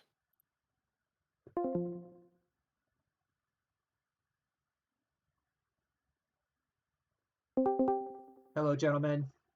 Hello. Hello. Hello. Thank you so much for allowing us to stream the game. We enjoyed watching some of the best players in the league in the world playing each other. So thanks very much. That's very kind of you to include me in that bracket, Norbert. Oh, I think so. Jacob, let's start with you, my friend. I am sorry about this. I think everybody was pretty sorry. But let's start at the beginning. Yep. Tell me, when those 2 crises fell, what reaction did you have? I was pretty happy with that because a no cryo gamma with some extracts I could maybe go and get. I felt pretty confident going into that. I was hoping that by picking the lower threat as well, that I'd be avoiding Thanos. But Pat had a very sharp little 15 threat team here. Yeah. So was your plan then saying, look, okay, this is the kind of a crisis combination that Wakanda excels at. My plan is to try to win by the classic Wakandan method of controlling and getting a lot of points. Is that correct? Absolutely. Yeah. So I was, happy, especially once I saw Thanos across the table. I realized I wasn't going to get the middle book, and I just accepted that, and that was fine. But my plan was to score 4 points. I wanted Shuri scoring a book on a home point, and I wanted some combination of characters up around the middle, meaning that I won the central gamma. From there, with Okoye in the center, not having interacted, she's got 2 power to bodyguard. Hopefully, I can disrupt his plans round 2, so that I can then not take hideous damage. I had great defensive tactics cards. Mm-hmm. And maybe that would, be able to then maybe look at scoring all 3 gammas the second round for a total of 7 points, putting me on to 11, and then I'm only 5 points away from winning it in round 3. So that was the game plan. Mm-hmm. Didn't quite pan out like that. Let me ask you. You also had control of the table edge. Am I right? Am I thinking Yep, right? that's right. Yeah. So we were wondering, giving Pat a backstop in terms of that building, was that? I mean, that The seemed. backstop, so you're right. There was a backstop in terms of building. You're never sure exactly where the pieces are going to lie unless you've memorized all the maps, which I haven't. But I think what was much more important to me was a lack of backstop in the center. Because if I don't win that center early, as we saw, things start going badly for me. So I want to make sure I'm winning that center round 1 and round 2. That's more important than giving him a backstop on the back portal. Backstop on the back portal as well is less relevant. What you're looking at there is a round 1 Panther play where Panther, because he's deployed right in the center, he moves to here, he moves to here. He's just on the gamma, just out there. He's just on the gamma within a fraction of an inch. It's very, very low tolerance, but as long as you set it up correctly, it's doable. I might not have been able to with the way this car is, but I wasn't sure about that again because you don't know exactly where things are going to lie unless you've played every map and you've memorized every possibility, which I haven't done. Right. But then Panther's sitting on that back point, and he plays Wakanda Forever round 1 for a 4-point swing, and he gets so that I can potentially score all 6 gammas round 1, which I've done before. That happened in my round 1 game. But Pat is too good a player to fall for that. Even if he hadn't had a backstop, all he's got to do is take Star-Lord and put him about here, and now Panther can't get on the point. Right. Yeah. Okay. Fair point. So, he's a good enough player that I know he knows that. And so the backstop of that, it matters most in round 1, and it's against people who haven't seen that trick before, which I know Pat has. Um, where do you think things went wrong for you? Um, yeah. So the fact he just one shot every character he looked at. Yeah. You expect dice variance, and you kind of roll with it, and that's the skill of Marvel Crisis Protocol is going, okay, the dice have said this happens, what do I do now? And all of my plans revolved around, okay, so Ghost Spider's gone down, but maybe now I can make sure she doesn't get KO'd round 2. Or Ghost Spider's gone down. Okay, well, let's make sure that okay, even if he gets Ghost Spider, that my other characters are going to survive so that they can do impactful things. Like Iron Man's got a push, and he's got some decent dice when he wants them. He's got a bit of power now, so maybe I can damage someone. Maybe I can push them off. My characters just Pat rolled well, and I rolled a whole load of nothing a lot of the time. So when that happens, there's not much you can do. You can try and make plans, and you saw sort of in beginning of round 3, when he was trying to kill Iron Man, and I was like, whoop, go here, whoop, sacrifice, whoop, fall back out of the way so you can't get an extra attack onto Iron Man. And then, all of that shenanigans trying to keep that character alive because he was trying to take the Helios laser bombardment off the board. Quite rightly, it's exactly the right play, and I'm using all my resources to try and make sure that I'm frustrating Gamora and making sure I get that big attack. Because again, a big part of playing against this team is flipping Thanos and taking away the ludicrous control that you saw. But really, Thanos round 1 getting all that power because he did 5 damage to Gwen, and then being able to move all of my team off. So not only is Gwen dazed, but all of my characters are off the points they want to be on, out of position. Yep. That probably was the biggest single thing, although it was a confluence of factors. But if I had to point to one, it's that first roll. I mean, it's the same with Thor, isn't it? Any character who's got slightly shaky dice and wants to do a lot of stuff with their power, that first strike, that first power generating attack is super important. And if that does well, then the team does well. And if that does poorly, then the team tends to perform poorly. Yeah, a couple of points there. One, the map was designed by your co-host, Mike DeLuca. So yeah, we discussed this because like Pat's like, this is not one of mine, and I'm like, results. This is, he doesn't know all the tricks on it. I think the map's a very fair map. I don't have a problem with the map at all. I think it's a great map, in fact. Yeah, I like the thematic of it. You can give Mike my compliments. I love the story it's telling. Secondly, we thought that despite all the trouble you're having, the way you maneuvered Iron Man to avoid getting dazed was masterful. I mean, you should be really congratulated for that amazing use of cards. Thank you. Yeah, so that's why they're there. Those are great defensive cards, and they didn't quite do enough. I mean, they kept him alive, which was, I guess, important because then he dazed Thanos. And then I was like, okay, this is not over yet. I mean, it was the door was closing, and if I hadn't managed to get Thanos, the door was definitely shut. Right. But it was still a big uphill struggle even at that point. Yeah, I thought when Thanos got dazed that you might have a good chance there. But about a good chance, but I had there was light at the end of the tunnel, and it turned out that light was Gamora running towards me with a giant sword. Yeah, a glowing sword. Yeah. Huggy Bear. So another game against Pat where his dice gives you a hard time. Yeah. I mean, I don't read too much into dice. I've talked before on my podcast about how I don't tilt, and even despite those dice, I was staying calm and analytic. And there was this occasional sigh, and I tried when I looked, not when I'm looking at Pat's attack dice. Actually, I sighed a lot more at my defense dice because I don't know. You feel like those were. You feel like you have greater control over your own dice. I can't do anything about Pat's dice, but I can control my own dice, right? That's how dice work. That's very impressive to avoid the tilt under such circumstances. Anyone who's go and play a whole bunch of Blood Bowl, and either you will rage quit that game or you will learn to live with tilt. That's a good segue, actually, because we heard about Pat's history of playing Blood Bowl, which wasn't so pretty back when he was a teenager or younger even. Oh boy, yeah, we recorded about that quite recently. It's a good one. Yeah, if you want to hear about Pat's coming of age story playing Blood Bowl, what show was that? It was Across the Bifrost, wasn't it? Yeah, cool. That was our episode about sportsmanship. Okay. Great episode, by the way. One of the best. Thanks. Yeah, it was a little bit embarrassing, but fun.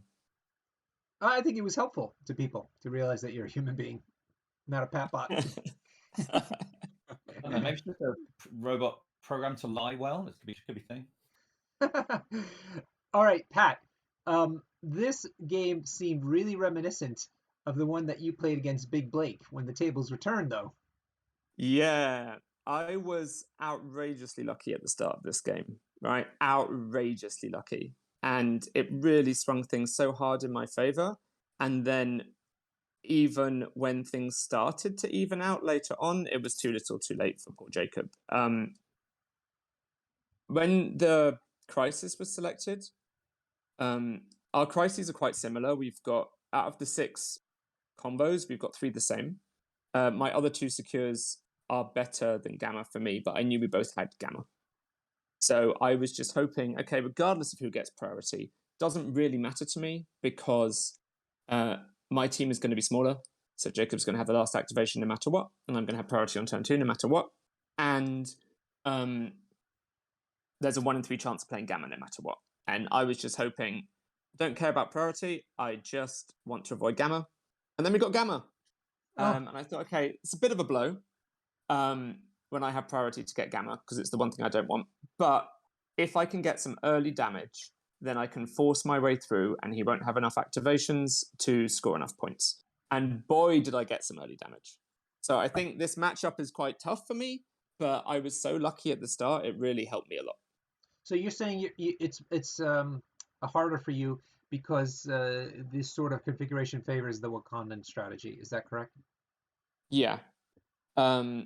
It's very easy, because I've got such a low model count, it's very easy for things to start going badly for me, right? As soon as Thanos fluffs his activation and I don't have enough control, my other 2 characters are not that tough. Mm-hmm. If they start, Gamora or Star-Lord can easily be murdered by Black Panther, right? And it's not unreasonable for a lucky Iron Man shot. 6 dice, especially with rerolls and the leadership from Shuri, it's not unreasonable for those things to kill my other characters. So I can easily fall into a position where if Thanos doesn't do much and then my other characters just die, then the game completely collapses and Jacob scores like 8 points in a turn and I lose. Yeah. So that's constantly what I'm worried about when I'm playing this matchup, is how can I try to mitigate that explosive ability as much as possible. And I'm also thinking about Helios, and I'm trying to kill Gwen as soon as she's dazed. Okay, Gwen has to die so that power can't go to Iron Man. And then trying to take out Iron Man. And I think my turn 3 with the Gamora activation and the Iron Man playing all his cards, that was really, really cool. There's so many ways that could have played out, and I potentially could have activated a different character. So there's lots of ways that turn could go, and that was one of the deciding points, I think, in the game. Yeah, totally agree. Going back to Jacob then. Jacob, did you feel now in hindsight that it was the right thing to do, put all those characters in the middle of the table on round 1 that allowed Thanos to access them? You almost can't stop Thanos doing stuff. It's almost impossible. The way you would do that is to hide back on your own Gamma portal and go, I'm scoring 2 points, and Pat would get to score, 5? Mm-hmm. Which he did anyway, so, but he had to roll dice to get that. So I want to put the pressure on. I want to score that center point. The shorter the game is, the better it is for me. Because if this goes 3 rounds, he only has a total of 18 activations? 18 actions, sorry. Mm-hmm. In the whole game. And I don't think typically 18 actions is enough to do enough damage to stop me. So if this only goes to 3 rounds, I think it's really, really strongly in my favor. And so the way you get the game to finish in round 3 is by scoring as many points as you can as quickly as you can. Got it. Do you feel now you've played 4 weeks into this league with Wakandans, classic Wakandans for the most part? Do you think that they still are as relevant as they once were as an affiliation? For sure. Yeah, definitely. I think they've got game into pretty much everything. Someone asked me, so what's Wakandan's bad matchup? And I had to sit and think, and I was just like, I can't think of one. I think you've got the tools to go and do whatever you want. I think the big thing, which I kind of dabbled with a long time ago, is bringing Thanos in the list and having sort of the Thanos Killmonger Black Panther module Mhm. to go heavy attrition on something like Demon Portals or maybe Intrusions. And having seen that, I think we might have had a Thanos off if Pat got a different secure here. Got it. So if I'd had one of my fightier secures, demons or intrusions. Narrow Thanos at Wakanda, yeah, depending on what. It's interesting because I was thinking exactly the same. I was thinking if I do that, you might go Thanos, and I'll go wider with Thanos and become the control team. Like having the last activation with my Thanos. Oh, because you can go a bit wider because you've got a slightly cheaper core. Yeah. Yeah. So at 17 threat and above, I would go 5 wide with Thanos, and I expect you'd probably go 4. And I don't know how that game would play out, but it would be a complete change of roles, right? Yeah, 17 I'd be 4, yes. I'm not sure I can make 5. 10. I could go 5. It's possible. I'm not sure I'd think to do it, though, because I wouldn't be expecting that. You'd have blindsided me with that. Yeah, so there's lots of... we could definitely have some different matchups. I was pretty glad that I got to play Gamora, though. She was really cool in this game. Yeah. Yeah. Did you feel nervous going 3 wide, or was that always going to have to be the case? I was either going to go 3 wide or I was going to go 4 wide with Rocket and Nebula instead of Gamora. And I was thinking the 4 wide is still not going to get me the activation against the classic Wakanda wave, because as soon as Jacob's going Gamma wave at 15, right, I know what his squad's going to be, especially because he knows what I've got. So Gwen and Iron Man are by far the best choices. Yeah, for him, I think. The only consideration was I could have gone, instead of Iron Man, I could have gone Winter Soldier Toad. But yeah, I thought you might do that, but the Helios laser, right? It's too much to resist. Even if you don't drop Thanos, there's always a great target for a Helios laser. Yep, everyone loves the Helios laser. Yeah, so I thought Gamora is good in this matchup because she's got stealth and she's got pounce, right? So she is resistant to the pushes, not immune, but she's got some game against them. And I thought she can probably sit in the middle and get the book and then do some good fighting. And that is basically how it played out, right? Yep. This segues well into one thing that I would like to talk about with you, Pat. It's the way I see it. There was one activation that was the most interesting, surprising, and impactful of the game, and that was your first activation, round 2, where you went with Thanos, which surprised me because in general you want to activate him last to benefit from his control. But you managed to, with that activation, not only KO Gwen and Daze Iron Man, I believe. You also did the very clever move of, I don't know if you used the portal or the space jump to backstop Thanos with Gamora, keeping her just out of stealth range of Shuri. And I just thought that was such a clever play. Thanks. Did you? Is that something you had? Is that a line of play that you had practiced or planned, or did you come up with it on the fly? So definitely I like to backstop my models, but especially because I play Rocket and Groot a lot, right? And it's really great to set up Rocket behind Groot so that against something like Shuri, right? Any attack into Rocket goes into Groot and then Groot's backstopped by Rocket. And so I am used to kind of trying to get, especially with Thanos, I try and surround him with bodies and limit the push angles. So I've got that bit kind of down. The reason I activated Thanos first was because of his ability to move stuff around, right? I knew that I could play around sacrifice and fallback. Sacrifice and escort to safety. Yeah. Because it was only round 2, Jacob didn't have 3 power on any of his characters. So if Thanos went first, he could move Gwen to a point where sacrifice wouldn't work. And then I was basically guaranteed to be able to kill her. Or at least I had a very, very good chance. Yeah. And no one else can play around the sacrifice in that spot. I would have preferred to activate Gamora, but then sacrifice is going to happen. I'm not going to kill her. And that's a great example of how the game can quickly flip, right? Where Gwen gets to activate with a lot of power, pull everyone, do lots of damage, and things could quickly fall apart. Yeah, and she can do a significant amount of damage herself as well if she has a stack of power on her. Yes, really big damage. Okay, gentlemen, I think we'll call it there. Thank you so much for the post-game interview. It's really fascinating always to hear players fresh out of their game reflecting on it. I think it's really valuable. Um, and Jacob, unfortunately, you still get to play, obviously, but unfortunately, I think this knocks you out of the possibility of going into the elimination rounds. So I'm sorry about that. Yep, it happens. But we'll be looking forward to seeing other kinds of interesting articles and podcasts coming from you. For sure. And Pat, congratulations again. You remain undefeated 4-0, and we'll look to see how you do at the end of the Swiss rounds. Thanks very much, Norbert, and thank you both for streaming. I always enjoy your streams. I look forward to watching it back. Thank you. Thank you. Huggy Bear is back, and he was in great form, helping me stay focused on the game instead of going into some crazy tangents like I usually do. So thank you for that, Huggy. Good to have you back.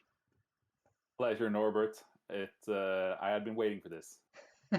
Great. And thanks, everybody. We had a really active chat. Loads of fun, loads of talking about real life events and about the game that was happening right now and also how things are progressing in the league. It was fantastic having you all along. Thank you for joining us, and have a good night, everyone. Good night.